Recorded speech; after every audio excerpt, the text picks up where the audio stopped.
मैं आप सभी को एलआईसी के एक नए इंश्योरेंस प्लान जीवन लाभ के बारे में बताने वाला हूं, जिसका प्लान नंबर है 736। तो यहां पर इस प्लान का बेनिफिट ये है कि इस प्लान में आपको सेविंग्स का भी बेनिफिट मिल जाता है और साथ ही साथ यहां पर आपको रिस्क कवर यानी कि इंश्योरेंस भी मिल जाता है। इस प्लान की दूसरी खास बात यह है कि इस प्लान में आपको ज़्यादा रिटर्न देखने को मिल जाती है, क्योंकि इसका जो बोनस रेट है वो बाकी इंश्योरेंस प्लान से ज़्यादा है। साथ ही साथ इसमें आपको लिमिटेड प्रीमियम पेमेंट का ऑप्शन मिलता है, यानी कि इसमें आपको कुछ साल प्रीमियम पेमेंट की छूट मिल जाती है, जिसमें आपको प्रीमियम की पेमेंट नहीं करनी होगी और आपका जो इंश्योरेंस कवर है वो भी चलता रहता है। साथ ही साथ यहाँ पर आपको लोन की फैसिलिटी मिल जाती है और जो लोग इनकम टैक्स रिबेट चाहते हैं उनको यहाँ पर टैक्स बेनिफिट भी मिल जाते हैं। तो आइए बिना किसी देरी के इस प्लान के बारे में जानते हैं। तो यहाँ पर अगर हम 1 अक्टूबर 2024 से पहले की बात करें तो उस समय इसका जो प्लान नंबर था वो था प्लान नंबर 936 एलआईसी का प्लान जीवन लाभ।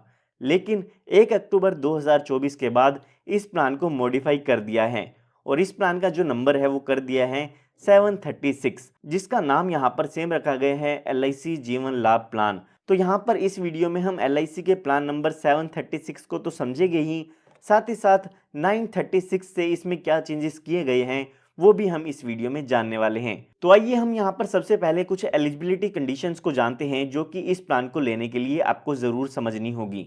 सबसे पहले यहाँ पर बात आती है मिनिमम एज की, यानी कि इस प्लान को लेने के लिए आपकी जो कम से कम उम्र है वो कितनी होनी चाहिए।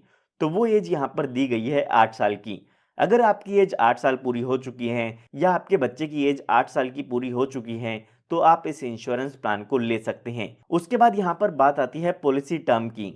इसका मतलब ये है कि जो ये आपका इंश्योरेंस प्लान है वो कितने साल तक चलता रहेगा या फिर आपकी जो पॉलिसी है वो कितने साल चलती है। तो यहाँ पर आपको 3 ऑप्शन मिल जाते हैं, उन तीनों में से ही एक ऑप्शन आप कोई भी सिलेक्ट कर सकते हैं।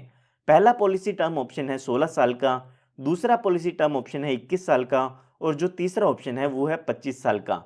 तो अगर आप यहाँ पर पहला ऑप्शन चूज करते हैं तो इसका मतलब ये है कि आपकी जो पॉलिसी है वो 16 साल तक चलती रहेगी और उसके बाद आपकी जो पॉलिसी है उसकी मैच्योरिटी हो जाएगी। उसके बाद यहाँ पर बात आती है प्रीमियम पेइंग टर्म की। इसका मतलब ये है कि आपकी पॉलिसी में आपको कितने सालों तक प्रीमियम की पेमेंट करनी होगी। तो यहाँ पर अगर आप ऑप्शन 1 चूज करते हैं तो उसमें आपको 10 साल प्रीमियम की पेमेंट करनी है, सेकंड ऑप्शन में 15 साल प्रीमियम की पेमेंट करनी होगी और थर्ड ऑप्शन में आपको 16 साल प्रीमियम की पेमेंट करनी होगी। तो यहाँ पर आप देख सकते हैं कि अगर आप ऑप्शन 1 लेते हैं तो इसमें आपको 6 साल प्रीमियम की पेमेंट नहीं करनी होगी, ऑप्शन 2 में भी आपको 6 साल पॉलिसी के प्रीमियम की पेमेंट नहीं करनी होगी और ऑप्शन 3 में आपको लगभग 9 साल पॉलिसी के प्रीमियम की पेमेंट नहीं करनी होगी। तो इनमें से जो भी आप ऑप्शन चूज करना चाहे वो ऑप्शन चूज कर सकते हैं। उसके बाद यहाँ पर बात आती है मैक्सिमम एंट्री एज की, यानी कि ज़्यादा से ज़्यादा कितनी उम्र तक के व्यक्ति इस इंश्योरेंस प्लान को ले सकते हैं। तो यहाँ पर अगर आप ऑप्शन 1 लेना चाहते हैं तो आपकी मैक्सिमम एज 59 ईयर्स की होनी चाहिए,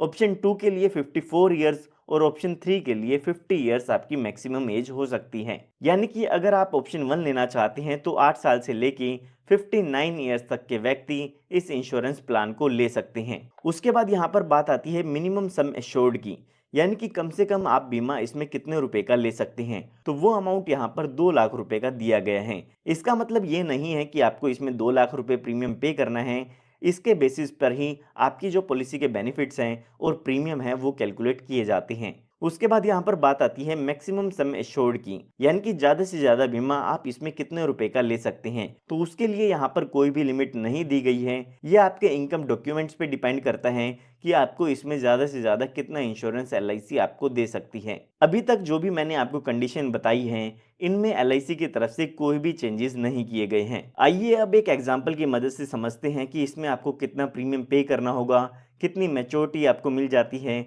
या फिर अगर पॉलिसी होल्डर की डेथ हो जाती है तो उस केस में उनके नॉमिनी को क्या क्या बेनिफिट मिल जाते हैं। तो यहाँ पर एग्जाम्पल को समझने के लिए हम मान लेते हैं कि जो आपकी एज है वो 30 साल की है और जो आप पॉलिसी टर्म लेना चाहते हैं वो आप 21 साल के लिए लेना चाहते हैं और जो आपकी यहाँ पर प्रीमियम पेइंग टर्म होगी वो यहाँ पर 15 साल की होगी और हम सम एश्योर्ड यहाँ पर हम मान लेते हैं कि आप 10 लाख रुपए का लेना चाहते हैं, यानी कि जो आपकी बीमा राशि होगी वो 10 लाख रुपए की होगी। तो यहाँ पर अगर हम प्रीमियम की कैलकुलेशन करते हैं तो यहाँ पर इस पॉलिसी का जो बेस प्रीमियम होगा ईयरली वो होगा 55,506 रुपये का। साथ ही साथ इसमें 4.5% का जीएसटी आपको फर्स्ट ईयर में पे करना होगा। तो ये जीएसटी ऐड करके आपका जो प्रीमियम होगा वो होगा 58,004 रुपये का। और अगर हम सेकेंड ईयर से प्रीमियम की बात करें तो उस टाइम पर आपका जो जीएसटी का रेट है वो कम हो जाता है, जो कि 2.25% होगा। और उस टाइम पर आपका जो प्रीमियम होगा वो ईयरली होगा 56,754 रुपये। अगर आप इस प्रीमियम को 3 महीने में, 6 महीने में या हर महीने भी पे करना चाहते हैं तो वो ऑप्शन भी आपके पास अवेलेबल होते हैं। तो यहाँ पर ये जो प्रीमियम है वो एलआईसी की तरफ से इंक्रीज कर दिया गया है। अगर हम एलआईसी के प्लान 936 की बात करें तो उसमें यहाँ पर जो प्रीमियम है वो कम होता था, लेकिन प्लान नंबर 736 में प्रीमियम को इंक्रीज कर दिया गया है। तो अगर हम यहाँ पर 936 प्लान के बेस प्रीमियम की बात करें तो हमारे एग्जाम्पल के हिसाब से जो बेस प्रीमियम होगा वो होगा 52,351 रुपये का। तो यहाँ पर आप कंपेयर कर सकते हैं 52,351 रुपये से लेके 55,506 रुपये का प्रीमियम यहाँ पर अब हो गया है। तो आइए अब हम अपने एग्जाम्पल की तरफ बढ़ते हैं। तो यहाँ पर जो हमारी एज है वो 30 साल की हो चुकी है। तो आने वाले 15 सालों तक हमें पॉलिसी के प्रीमियम की पेमेंट करनी होगी, क्योंकि हमारी जो प्रीमियम पेइंग टर्म है वो 15 साल की है। उसके बाद हमें 6 साल पॉलिसी के प्रीमियम की पेमेंट नहीं करनी होगी, क्योंकि यहाँ पर हमें 6 साल के प्रीमियम पेमेंट पर छूट मिल जाती है। उसके बाद जब हमारी पॉलिसी की 21 साल पूरे हो जाएगी तो यहाँ पर इस पॉलिसी की मैच्योरिटी हो जाती है, यानी कि जो आपकी पॉलिसी है वो यहाँ पर ख़त्म हो जाती है। जब आपकी ये पॉलिसी की मैच्योरिटी होती है उस टाइम पर आपको सम एश्योर्ड दिया जाता है, बोनस दिया जाता है और फाइनल एडिशनल बोनस मिलता है। तो यहाँ पर हमारे एग्जाम्पल के हिसाब से जो हमारा सम एश्योर्ड होगा वो 10 लाख रुपए का है, जो कि फिक्स आपको मिलता है। साथ ही साथ यहाँ पर आपकी पॉलिसी में बोनस भी दिया जाता है। बोनस आपकी पॉलिसी में एलआईसी की तरफ से एवरी ईयर ऐड किया जाता है, जो कि गारंटेड नहीं होता है। एलआईसी अपने प्रॉफिट्स में से कुछ हिस्सा बोनस के रूप में डिस्ट्रीब्यूट करती है, जो कि आपको आपकी पॉलिसी में हर साल मिलता है। तो यहाँ पर हम कैलकुलेशन करने के लिए पिछले सालों का बोनस रेट देखते हैं तो वो यहाँ पर 44 रुपये का है, जो कि आपके 1,000 रुपये के सम एश्योर्ड पर मिलता है। तो हमारे एग्जाम्पल के हिसाब से हमारा जो सम एश्योर्ड है वो 10 लाख रुपए का है।